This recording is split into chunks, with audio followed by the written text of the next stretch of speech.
Sa patuloy na tagumpay ng 5-minute response time sa ilalim ng 911 emergency hotline. Nagbunga ito ng mabilis na aksyon at pagliligtas ng buhay. Sa isinagawang press briefing ngayong araw sa Campo Crame, ibinalita ng pamunuan ng Philippine National Police ang patuloy na tagumpay ng 5-minute response time strategy sa ilalim ng 911 emergency hotline.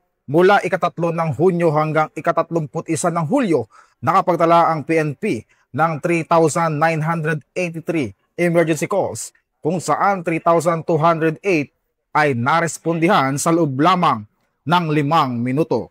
Isa sa mga tampok na insidente ay ang mabilis na pagresponde ng mga pulis sa Pabia, Iloilo noong Agosto 1. Matapos makatanggap ng tawag mula sa isang ina na nagulat na armado ang kanyang anak. Dumating ang mga otoridad sa loob ng 3 minuto, subalit sila'y sinalubong ng putok ng baril sa sospek. Sa kabila ng pagbibigay babala, napilitan ng isang pulis na gumamit ng kanyang service firearm bilang depensa.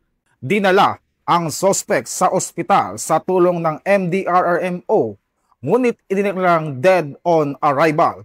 Kasalukuyan na rin itong iniimbestigahan at pinag-aaralan ng PNP ang paggamit ng non-lethal weapon tulad ng pepper spray, baton, taser upang maiwasan ang ganitong insidente sa hinaharap.